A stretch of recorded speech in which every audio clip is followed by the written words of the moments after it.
Hey guys, this is Brian Bachkiller, and in today's episode of Being a Successful Musician, we're going to talk about that word that strikes fear into the heart of most musicians, and that word is piracy.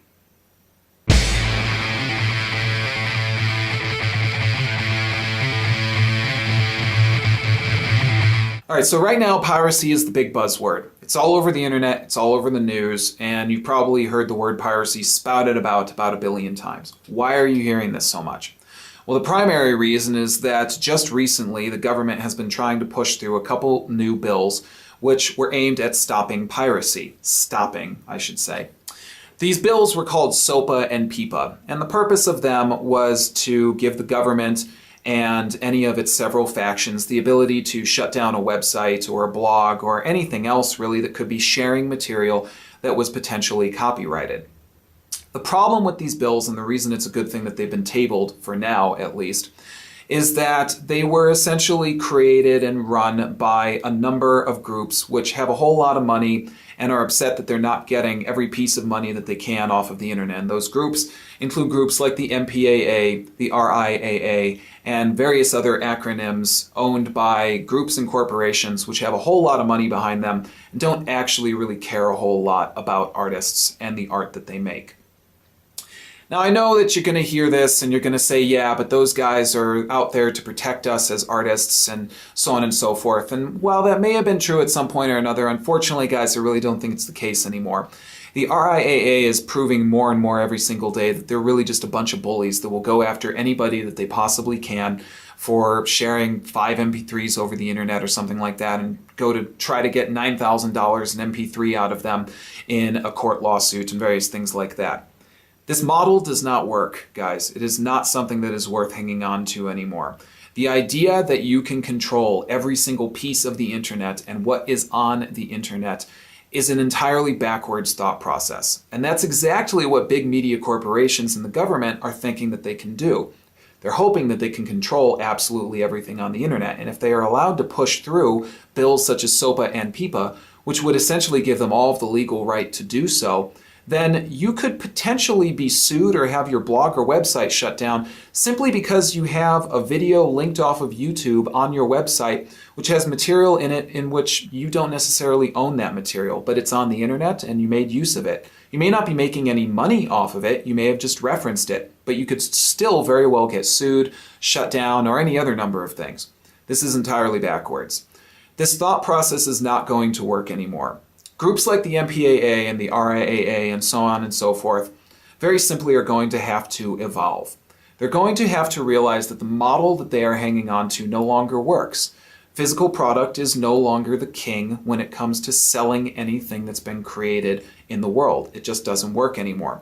People want their media and their entertainment immediately. They want the immediacy that comes with the internet. They want to be able to essentially snap their fingers and have it show up. Whether this is a good thing or not is going to have to be discovered over time, but that's the way that things are right now, and we're not necessarily going to stop it. Let's face it, we all like it if we can get something very immediately. These groups are hanging on to these old defunct models because it's all that they've ever known, and I can understand that, and that's just kind of the way that things are sometimes, but we must evolve as musicians, independent artists. We must evolve. And when I say this, especially with respect to piracy, I mean that we're going to have to admit to the fact that we're not going to stop every single piece of sharing of our material over the internet. It's just not going to work. If we allow for things like that to happen, then we turn the internet into a one-way street which is controlled by people who have the most money, who can decide what goes where and how often and various things like that.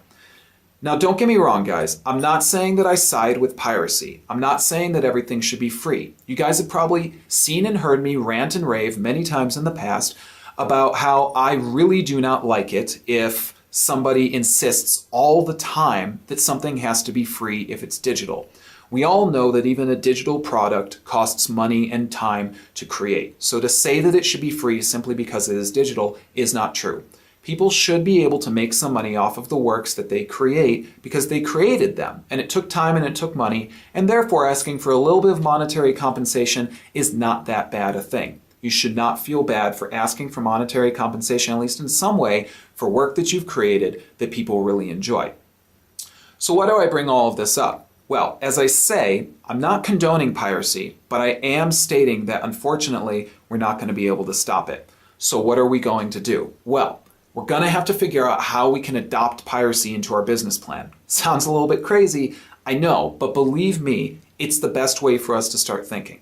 Rather than spending all of our time chasing down every single website which hosts an MP3 that has somehow ended up on the internet or something like that, spending all of our energy trying to shut those down, what if we instead took that time and energy and we actually spoke with the people who were pirating our material? What if we actually got in touch with some of them and said, hey, I'm glad that you like my work, but I would like it if rather than sharing everything I've ever done, you only shared maybe this small folder's worth of some songs or something like that. Share it to your followers and please tell them to check me out. I know that sounds a little bit crazy, but let's face it. The simple fact is that if you hear something for free on the internet and you like that artist, what if you decide to go out and buy something by that artist? Immediately, you've now converted piracy into essentially a viable business model. Now, there's companies trying to make moves for things like this, such as Apple has introduced iTunes Match. And the idea behind iTunes Match is that iTunes will scan a person's music library and then it will match all of the music they have in their library digitally with their collection in the cloud. Now, how does this monetize piracy?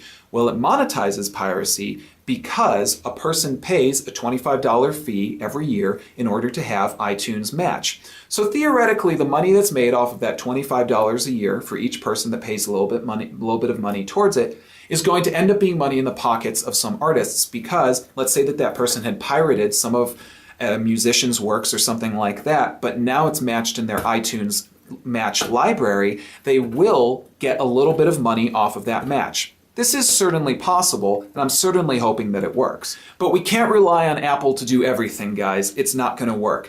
Let's face it, Apple doesn't pay out the best to all of the artists which have their music represented through the iTunes store. It's just that way. We have to take it to the next level. We have to find these people pirating our music, and we have to say, hey, check us out and maybe try to support us in some fashion or another. Because you'd be surprised. There's a lot of pirates out there that share music through blogs, BitTorrent sites, and things like that actually feel that they are doing a service to an artist by sharing that artist's music over the internet. And they very well may be. Because again, if someone searches, finds your music for free, listens to it, and then decides to buy your music, you've just now converted someone who technically was a pirate into a paying customer for your music. So what I'm saying is figure out how you can adopt this into your business model. Now again, as I say, if they search for your music and they find it and buy it, that's a very good thing. So make your music as available as possible, guys. Get it onto CD Baby, TuneCore, whatever digital aggregator will get you into every single digital store that you can get your music there. Because if someone searches for your music and they can find a way to purchase it easier than they can to pirate it, there's a good chance that they're going to pay for it. Not everybody, let's face it, wants to pirate music. They just want for that music to be quickly and easily available to them. So make use of iTunes, make use of Amazon, make use of Last.fm, make use of all these different ways that you can get your music out and shareable to people so that they can find out who you are, listen to your music, and then hopefully take an interest in you and provide you with some money in some fashion, buying a CD, a shirt, something like that, or at least signing up for your mailing list and becoming a fan of your work rather than just a passive consumer. We want to turn our fans into actual fans, into active fans rather than just passive consumers of our work because they will continue to like what we're doing and potentially continue to give us money. Now again, guys, I'm not telling you that piracy is a good thing. I'm not saying that all things should be free. I vehemently disagree with that. I believe that if someone makes good work, they should get some reward for it. Money is currently and probably always will be the biggest reward. We all do things for the love of it, and that's great. But you know what? I can't buy ramen with love. I can't. It's just a simple fact. I need a few bucks in order to continue buying ramen and continue making music that people like. So that brings me to my last point. Tell people why it is that they should support you. Don't go out and rant and rave about how piracy sucks and all these kinds of things, because if you do that, everyone is essentially going to say, yes, we get it. Or there's going to be a number of people that are going to say, well, this guy's probably making a bunch of money, so that's why he's ranting and raving about it. So, believe it or not, a lot of people have that mentality, even though we all know it's really not true for most of us as independent musicians. So rather than spending the bulk of your time ranting and raving about how piracy sucks, tell people about why they should support you. Do blogs and vlogs and so on and tell them, hey, this is who I am. I'm a normal person. I make music. I have a band, or I'm just a solo artist or something like that. This is what I do. I don't make all my money off of it maybe, or maybe I do and I don't make a whole lot, but this is why you should support me. This is why you should choose to become a patron of my work rather than simply pirating it or just becoming a passive consumer of my work. This is why you should take an interest in me, and this is why I feel you should be a patron of me. This is an idea that I think is really something worth grabbing onto again, which is a patron of the arts. Someone who decides that if they want art in their life, in the world, they have to become a patron of it. They have to kick out a few bucks in order for an artist to continue making that work. It's not a bad thing to request this, guys. If someone tells you you're a sellout or accuses you of being a sellout and all this kind of crap, whatever, let them believe what they want to believe. If you make something that's good and you feel that you deserve some form of compensation for it, there's no reason that you should feel bad asking for that. Have confidence in yourself. I talk about this all the time. Have confidence in yourself. It's very, very important.